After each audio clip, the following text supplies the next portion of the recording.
Muy bien, pues vamos a adentrarnos en un texto de esos que son enigmáticos, antiguos, un texto que promete desvelar algunos de los secretos más profundos de la existencia. Hoy analizamos el Kybalion y su enseñanza principal, cómo transmutar la realidad a través del poder de la mente. Y ojo, porque esta es la clave desde el mismísimo principio. El Kybalion no está pensado para un aprendizaje pasivo, para nada. La fuente insiste en que toda esta sabiduría solo tiene valor cuando se aplica, cuando se convierte en acción. O sea, es una herramienta, no un simple adorno intelectual. Entonces, a ver, ¿qué es exactamente el Kybalion? Pues mirad, es un texto que lleva siglos resonando en círculos esotéricos. Y lo hace porque ofrece una perspectiva, pues radicalmente diferente del universo y de nuestro lugar en él.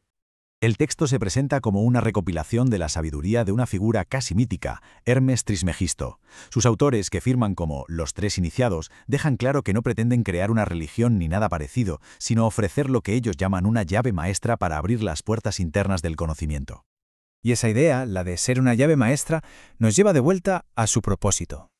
Porque, aunque estas enseñanzas se guardaron con mucho celo durante tiempo, la intención nunca fue que se quedaran ocultas para siempre. Su verdadero destino era, y es, ser utilizadas. Y aquí es donde entra en juego algo que llaman la ley del uso. El Kybalion lo plantea de una forma muy directa. El conocimiento es como la riqueza. Si la acumulas y no la usas, se estanca, pierde todo su valor. La idea es muy clara. Para que estos principios funcionen, hay que ponerlos en práctica. Bueno, pues vamos con la primera gran herramienta práctica que nos ofrece el texto. Se trata de dominar la polaridad. Este es uno de los conceptos más importantes para poder empezar a hablar de transmutación mental. El principio parece simple, pero es que es muy profundo. Sostiene que los opuestos, como el calor y el frío, en realidad no son cosas diferentes. Son, simplemente, dos extremos del mismo espectro, dos polos de una misma cosa, la temperatura.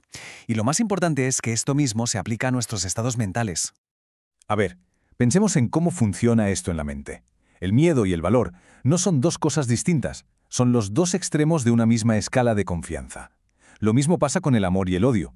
Entender esto es fundamental, porque si están en la misma escala, significa que es posible viajar de un polo al otro. ¿Y entonces cómo se usa esto? Pues el Kybalion propone un método muy concreto. En lugar de luchar contra un estado negativo como el miedo, lo que hay que hacer es usar la voluntad para enfocar toda la atención deliberadamente en su polo opuesto, el valor. Es como intentar sacar la oscuridad de una habitación a la fuerza. Es inútil, ¿verdad? Lo que hay que hacer es abrir las ventanas y dejar que entre la luz. Bien, una vez que entendemos la polaridad, el texto introduce otros dos principios para alcanzar una maestría todavía mayor. Cómo gestionar el flujo de la vida y cómo pasar de ser un mero efecto a ser una causa. Aquí entra el principio del ritmo. La vida, y sobre todo nuestra mente, nos dice, funciona como un péndulo. Hay una oscilación constante, un vaivén entre altibajos, entre momentos de euforia y momentos de desánimo. Es una ley natural. El péndulo mental siempre está oscilando. A un periodo de gran alegría a menudo le sigue un bajón. El Kybalion dice que esta oscilación es inevitable, pero no tenemos por qué ser arrastrados por ella. La clave para dominar esto no es intentar detener el péndulo, algo que el texto dice que es imposible, sino elevarse por encima de él. La técnica hermética consiste en elevarse mentalmente a un plano de conciencia superior. Al polarizarse en el yo soy, en el propio centro, se permite que esa oscilación emocional pase por debajo, sin que nos arrastre. Quienes no comprenden estas leyes, según el texto, son simples efectos. Son como peones en un tablero de ajedrez, movidos de un lado a otro por su entorno, por lo que quieren los demás, por sus propios hábitos inconscientes. En cambio, la persona que aplica estos principios se convierte en una causa. Empieza a dominar sus propios estados de ánimo, a elegir conscientemente su carácter y en lugar de ser un producto de su entorno, empieza a influir en él.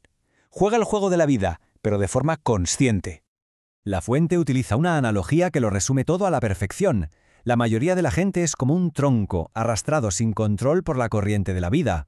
El sabio, en cambio, es como un nadador experto, que usa la fuerza de esa misma corriente para ir exactamente a donde desea.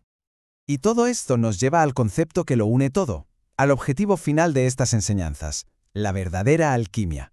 Pero ojo, no se trata de convertir plomo en oro, sino de algo mucho más grande, transformar la realidad a través de la mente.